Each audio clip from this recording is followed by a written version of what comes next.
हाँ, नमस्ते प्रणाम। बहुत दिन बाद हम अपना फेसबुक पर लाइव आयल बनी और नेटवर्क नहीं का बाबू। वाह वाह वाह। सुरेश कुमार जी वाचिंग, आदित्य आर्यन, सबके प्रणाम भाई, दिल से प्रणाम। और बिना बताए आयल बनी बस। उपकार सिंह जी, गोलू, लभी भाई, कुशल, रवि दास, सबके ए कुमार, सोनू सिंह, सबके दिल से प्रणाम बा भाई। और आवे वाला साल के ढेर सारा शुभकामना रहो सबके कि जब साल बीतल एमे का भइल ना भइल सबके भूल जाए के जरूरत बा। और जौन साल बीतल है सबका खातिर बहुत बढ़िया रहल, केहू खातिर बुरा भी रहल। जौन बीत जाला ओकरा के बुरा ना बोलल जाला, बढ़िया चीज़ है। खास करके हमरा खातिर ढेर बढ़िया रहल। इतना डिस्टर्ब हम जी कौनो साल में ना रहनी, लेकिन ओकरा बावजूद भी वो लोग इतना प्यार और खुशी देनी कि हर चीज़ ट्रेंडिंग से लेकर आशीर्वाद से लेकर इंडिया के वाचिंग में हिंदी गाना ना रह के कम से कम 2 गाना हमनी के टॉप 10 में 2 गाना नथुनिया और कोको कोला के लोग शामिल कैनी। आज हर जगह ओकर चर्चा बावे कि भोजपुरी में पहली बार ऐसा भइल बा कि कोनो भोजपुरी के गाना अपन स्थान बना पौले बा और खुशी होला। और सब गायकों लोग के भी हैप्पी न्यू ईयर। अब हम कुछ लोगों से पूछना एक बात चाहते हैं कि भाई हम ठीक है कोई गाना गाते हैं तो विवाद होता है, अब हम मुर्गो मुर्गी गा रहे हैं तो विवाद हो रहा है। अब ओकरा खातिर हम का गाई तू ही लो बताव। कितना जना के दिमाग का तू लो राइटर राख बाबू, बढ़िया बढ़िया राइटर राख, बढ़िया बढ़िया राइटर रख के बढ़िया बढ़िया गाना लिखलो गावलो, भोजपुरी के बड़ा करलो।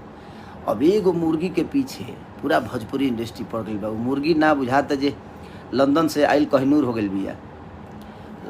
सच पूछे तो लंदन से कहनूरे लेके आए रहे। देखिए हाई कहनूर के तरसले लेके आइले उड़ा दे। देखिए हमारे साथी, देखिए ये जो प्रणाम प्रणाम, सबसे पैसा वाला आदमी यही है।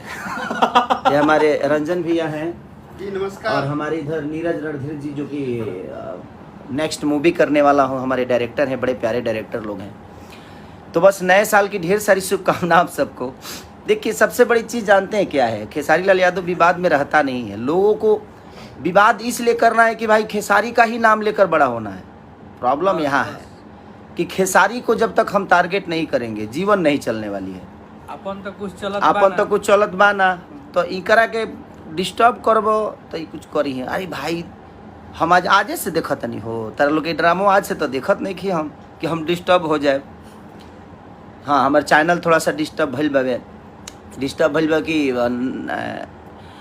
क्रिसमस के छुट्टी बावे अमेरिका वगैरह में और सारा कुछ अपडेट हुए जैसे होला, एक के चलते थोड़ा सा प्रॉब्लम बा। तो सोमवार मंगलवार ले रोल इनके देखे कि मिल जाई, चैनल जाई ना कहीं वा जाई।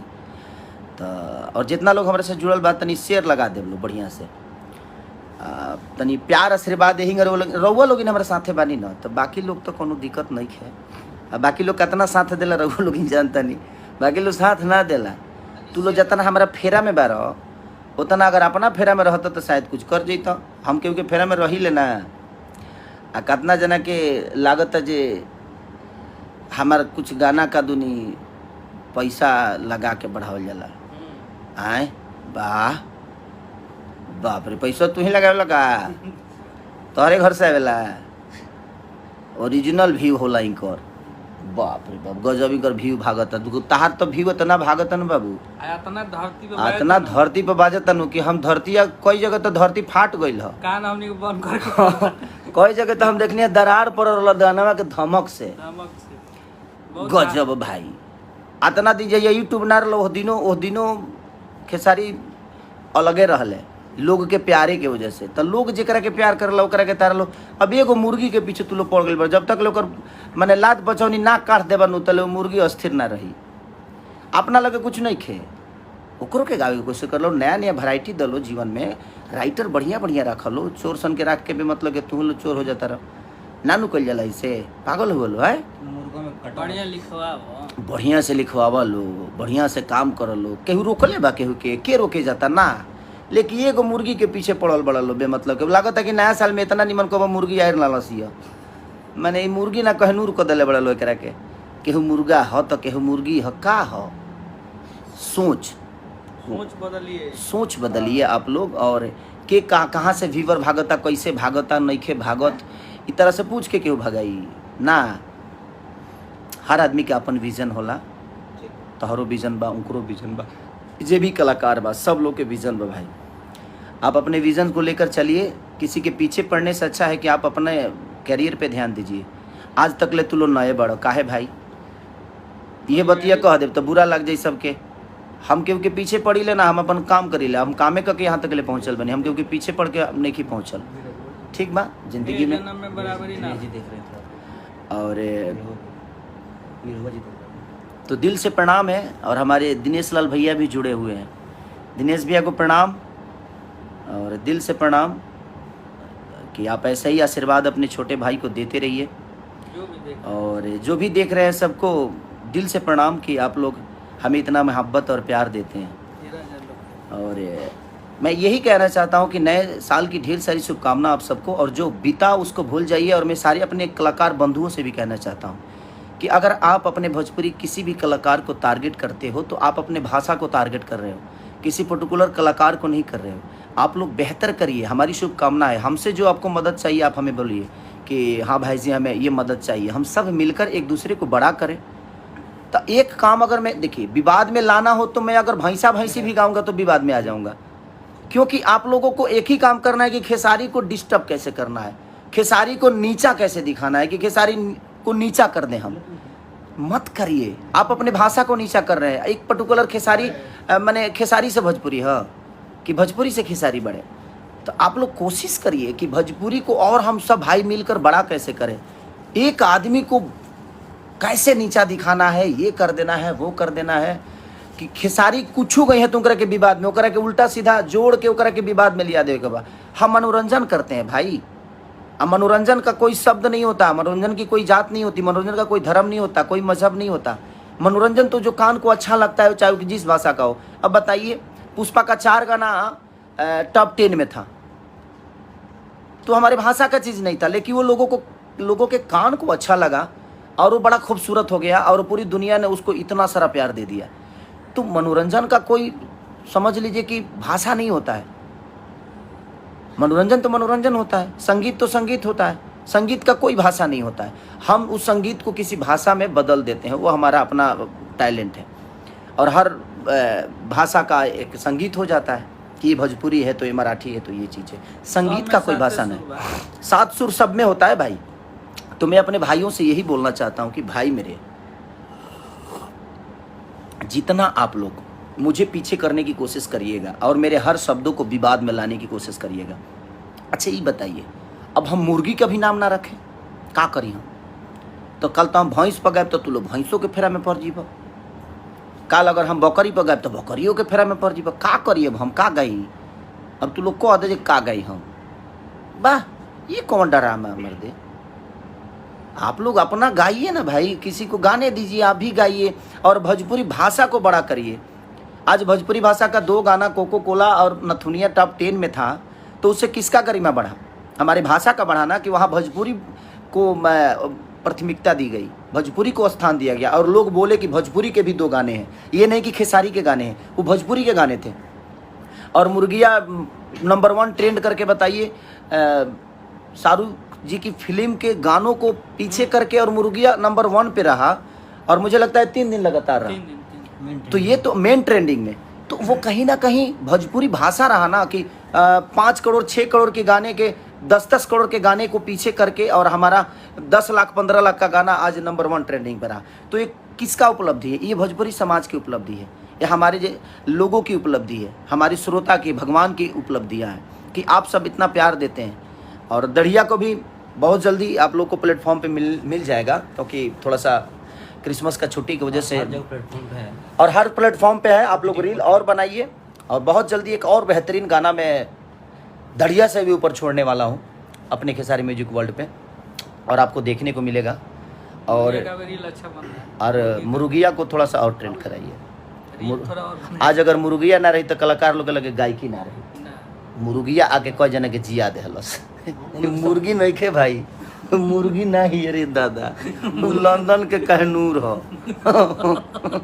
मुर्गी, वो ऐसा मुर्गी भी है जो मैं कहनूरे अंडा दे दिले भी ना।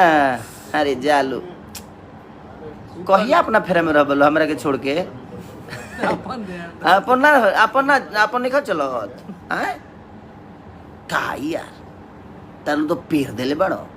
जीवन में आदमी नहीं बने के माने खेसारी से ऊपर नहीं बढ़े के आगे आगे अभी नहीं खे खाली खेसारी के पीछे, खेसारी के अगर ध के चल बोलो तो शायद तू आगे बढ़ जीबो, एगो तो ना बढ़बो क्योंकि पीछे का क्या कर बढ़ जा, क्योंकि पीछे करके इंसान आगे नहीं बढ़ता है। अपने आप को आगे कर दीजिएगा तो दुनिया अपने आप पीछे हो जाती है। तो कोशिश खुद को बड़ा करने की करिए, ये नहीं कि आप कोशिश ये करिए कि जो आगे है उसको पीछे खींच दे, नहीं, उससे पीछे नहीं करिएगा उसको, क्योंकि उसके अंदर वो पावर और ताकत और क्षमता है कि वो अपने आप को यहाँ तक पहुँचाया है। तो ऐसे पागलों की तरह नहीं पहुँचाया, वो चिरकुट बिटोर के नहीं पहुँचल हमें जी। हम पढ़ल ना ही लेकिन चढ़ल हई, हम पढ़नी ना लगी खाली चढ़नी, ऐसे जो हमारा काम करे आवेला हम कामे कल चाहता नहीं भाई, हमारा पीछे मत पड़ा लो।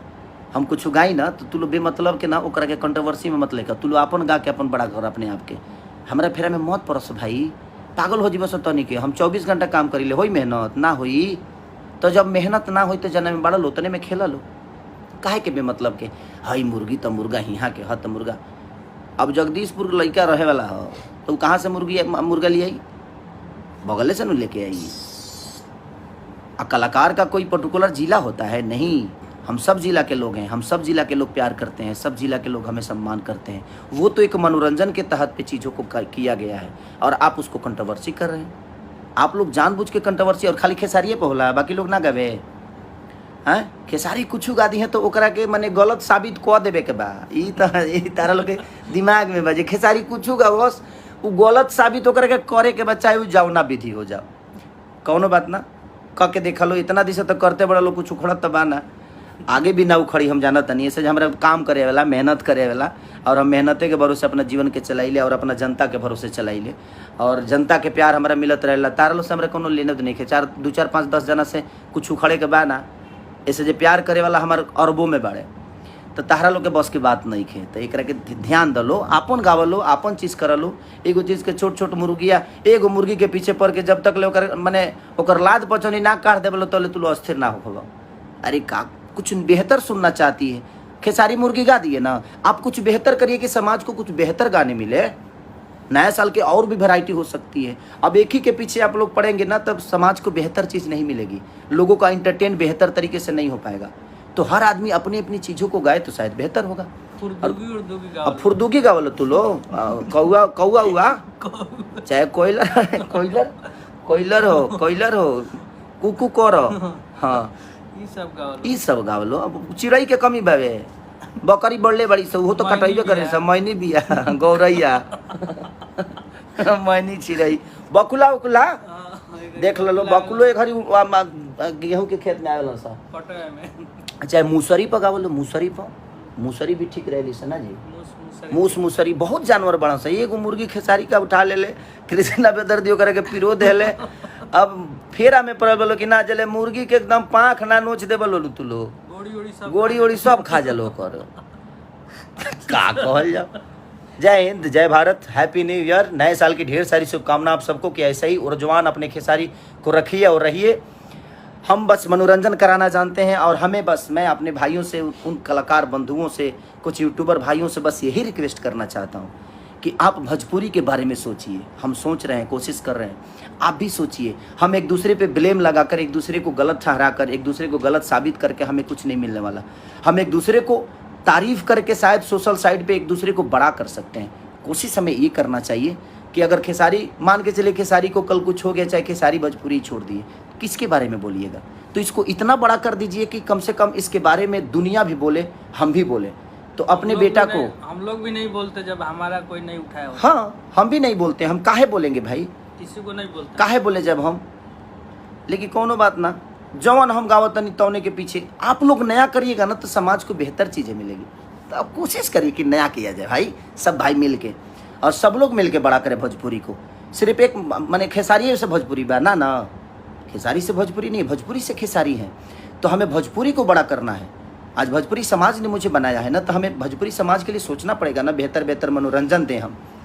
वो मायने नहीं रखता है कि कौन चीज़ कहाँ का है, कैसे है, लेकिन हमें मायने ही रखता है कि हमारा भोजपुरी कितना। आज नंबर 1 ट्रेंडिंग किया, पठान जैसे मूवी के गानों को पीछे करके नंबर 1 गया, तो कहाँ कौन गया? मैं थोड़ी गया, नहीं, वहाँ भोजपुरी समाज गया, हमारा भाषा गया। तो ये गर्व की बात है, हमें सबको गर्व करना चाहिए। आज सारेगामा हम भोजपुरी ने अपना ऊर्जा लगाया, हमने लगाया, सब भाई ने मिलकर, चाहे वो हमारे म्यूजिक डायरेक्टर कृष्णा बेदर्दी हो, राइटर हो, कंपोजर हो, सारा कुछ उस गाने के यही है। हमारे सब हम पूनम दुबे से लेकर संजय से लेकर हमारे जितने भी उससे जुड़े हुए लोग हैं, सब लोगों ने, बद्री झा जी से लेकर हमारे सारेगामा के में सब कुछ करने वाले विक्रम जी, तो कहीं ना कहीं प्यार करिए, प्यार आशीर्वाद दीजिए कि भोजपुरी बड़ा हो। हम कहिए ले कहीं तरह लोग कि भोजपुरी के बारे में बोला लो, भोजपुरी के बड़ा कर लो। तू लोग बेमतलब के खाली खेसारी के पीछे पड़ के खुद के छोटा बना देता रह लो। खेसारी से दुनिया थोड़ी बा, खेसारी के ऊपर भी जाए के बा, तू लोग और आगे बढ़ा, हमारा खुशी हो यार। ऐसा थोड़ी बा, मैंने हमारा अलावा कुछ सोचे के नहीं के तरह लोग के सोचा लो, अपनों बारे में सोचा लो, अच्छा लगी, बेहतर कर लो। और हैप्पी न्यू ईयर भाई, जितना भी हमारे कलाकार बंधु बड़े ओकरो के ढेर सारा शुभकामना कि नया साल में कम से कम अपने आप के सब लोग बदलो ना। कुछ कहबा का जी, सबको प्रणाम। और नया साल आ रहा है और आशीर्वाद ऐसी बनाए रखिए हम लोग पे, दोनों भाई पे, हमारा जितना भी टीम है, और आप लोग के आशीर्वाद से हम लोग चलते हैं। और आगे भी आप लोग दुआ कीजिए। एक से और मुर्गी अभी तो बकुला उकुला भी आएगा मुर्गी के बाद थोड़ा सा रह दिया लोग करेजी छोड़ दिया सर बाबू, करेजी फैमिली को लाइन रहेगो। चलिए हैप्पी न्यू ईयर और ढेर सारी शुभकामना। आप लोग अपना प्यार और आशीर्वाद ऐसे ही हमें देते रहिए कि हम ऐसे ऊर्जवान होते रहें और आप सबके मोहब्बत के लिए हमेशा काम करते रहें। Love you.